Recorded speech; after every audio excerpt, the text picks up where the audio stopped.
Next on Worcester News tonight, extreme heat across Worcester County had many looking for a place to cool down. Plus, more positive samples of the West Nile virus. The risk isn't changing here, but it is in other parts of the state. Good evening and thanks for joining us. I'm Anna Botari. Our top story tonight is the heat. Another day in the 90s across central Massachusetts. Some of the popular spots to cool off in Worcester are already closed for the season, but the city's spray parks are open, providing relief for the summer scorcher. Our Rosalind Flaherty joins us now more with how people are beating the heat today. Rosalind? Anna, many were thankful the spray parks are open for a little bit longer, but others wish the pool and beaches were open for longer. Dozens hit the East Spray Park in Worcester Wednesday afternoon to cool off from the heat. This weather is nuts, and it's just getting hotter. Friends Patrick and Brendan say they wanted some relief after spending all day at school. I was sweating. There's no air conditioning. In my classroom, it was like 105 degrees. Shailene McLean brought her nieces and nephews since both the city and state pools in Worcester are closed. A couple days ago, I thought it was like almost fall, and then it just keeps getting hotter. The city closed its pool and beaches for the season on August 19th, but it didn't stop people from going for a swim at Shore Park. It's been hot the past few days, so it's definitely time to go to the lake. Don Bachelador says he keeps an eye on his children since there are no lifeguards and says he's surprised the beaches closed this early. I guess the reason they do that is because children go back to school. It'd be nice if they had lifeguards till Labor Day. Now the spray parks will close for the end of the season at the end of the day on September 3rd. Rosalind Flaherty, Worcester News Tonight. The hot weather may be uncomfortable, but it can also be dangerous, especially for the elderly. In Worcester, the Senior Center saw an increase of visitors today looking to cool off. Our Brittany Schaefer explains. Margaret Snow-Janaski came to the Worcester Senior Center Wednesday to escape the heat. It was excessively hot at home. It's just unbearable. It's too much. Temperatures hit the 90s in the city for the second day in a row. Janaski says she went for a walk and nearly fainted. I took a walk, but I just don't know how I got back. It was just oppressive, but I managed, holding onto the lamppost. I think I was a little dehydrated because I was feeling a little dizzy. The Senior Center seemed to be a hot spot to cool down. Stephen Duke came in for the air conditioning after working outside. This morning I didn't feel that great because I work at the Rice Square School, so the heat kind of got to me. The Senior Center says health risks can increase with the temperatures. They say they have plenty of room and urge the elderly to take advantage of their facility. The heat is definitely the talk in the Senior Center, and many of our participants usually are here on a regular basis. However, many of them stay longer because they don't want to go back to a warm house, and there are a few people who have specifically come up here because they don't have AC in their home and they're here to cool off. The center encourages residents to check on their elderly neighbors because it could save a life. I mean, this is exceptional heat, so to stay in your home all day is pretty rough for people. Check on the elders and make sure that they're comfortable and hydrated.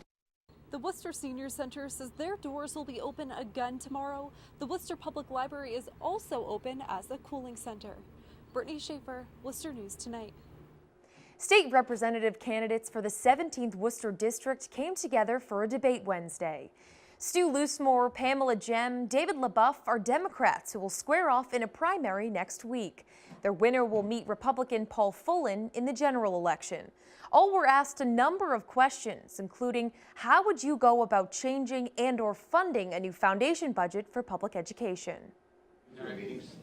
And we need to really talk about revenue in a comprehensive way. And I'm willing to do that, and I'm not afraid to stand there and say, look, it's a business. When I advise businesses on how to balance their books and how to look at their profit and loss statements, that's the same way we got to look at the state budget, especially around education. I've also seen where kids are not getting their educational needs met because the school departments can't afford the tests, or they can't afford the tests for dyslexia, or they deny them a test for this and such because it's not within the budget.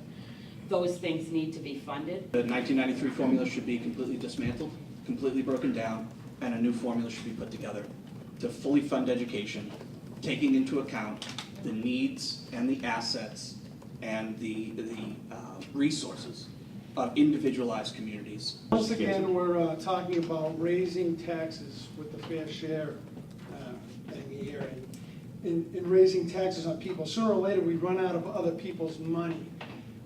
This state brings in over $100 million a day in revenue. I think we have enough money for education. It just has to be allocated that way. Candidates are looking to take over the position Kate Campanelli left to run for Register of Deeds.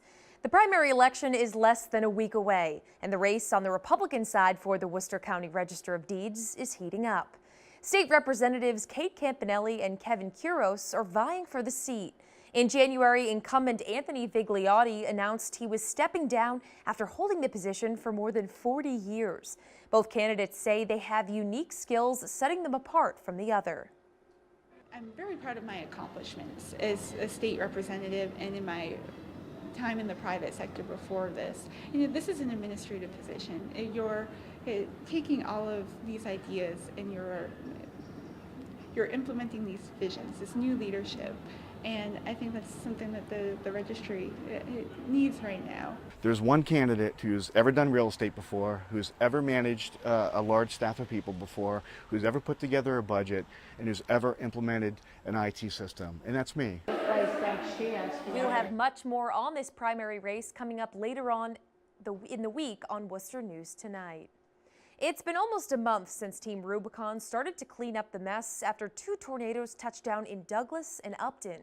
The team says 37 volunteers spent more than 1,300 hours helping the area get back to normal. The tornadoes brought down large trees and damaged buildings.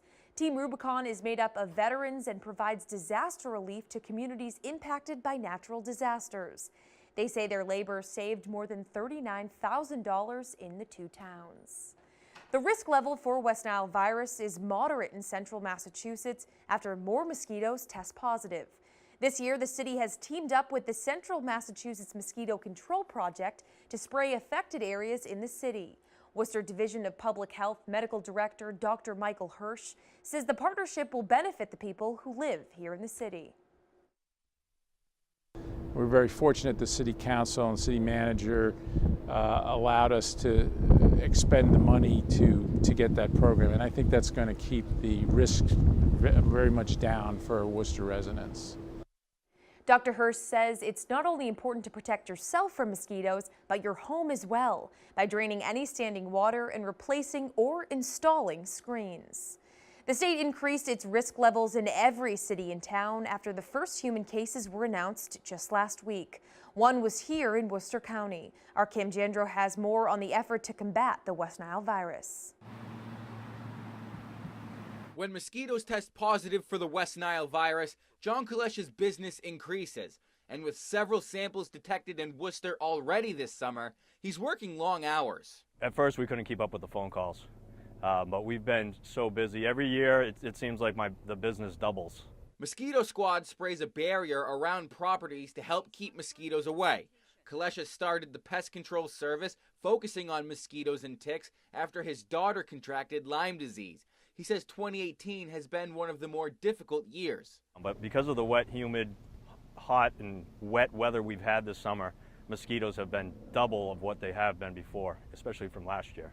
Last week, the state's Department of Public Health increased risk levels to moderate for all of Massachusetts. It's only the second statewide increase since the virus was first detected in 2000. Dr. George Abraham serves as the chief of medicine at St. Vincent Hospital and has experience treating victims. One of my own patients who I take care of succumbed to the disease right here in this hospital from West Nile virus, and he came in actually with seizures, which he's never had before. There have been 4 confirmed human cases so far this year, 1 in Worcester County. Treatment, however, still remains a challenge for those infected. We don't have any specific antidote to the virus per se, so we end up treating them for all their complications. Autumn and cooler temperatures are approaching, but Kulesha says the area is still in the most dangerous time frame of the year. The humid, wet, hot temperatures, it's the perfect breeding ground for mosquitoes. Cam Jandro, Worcester News Tonight. The town of Holden is getting an upgrade for its Department of Public Works. A new $18.5 million project will sit where this vacant building is on Industrial Road. The current structure will be demolished and a new 43,000 square foot facility will be built. DPW Director John Woodsmall says the new building will be safer and provide more space for workers. We are working in a variety of very old, very worn out, unmodern facilities that are just simply not good working conditions. Demolition of the current building is expected to start within the next 3 weeks. The Worcester Regional Airport receiving a more than $460,000 grant for airport infrastructure. The U.S. Department of Transportation announced the Federal Aviation Administration will award $463,000 to install electrical equipment to provide power and air conditioning for aircrafts parked at gates 1 and 2 at the terminal. The FAA says this is a voluntary airport low-emissions program project, and it will generate airport emission reduction credits. The airport can use the credits to meet future air emission regulation requirements.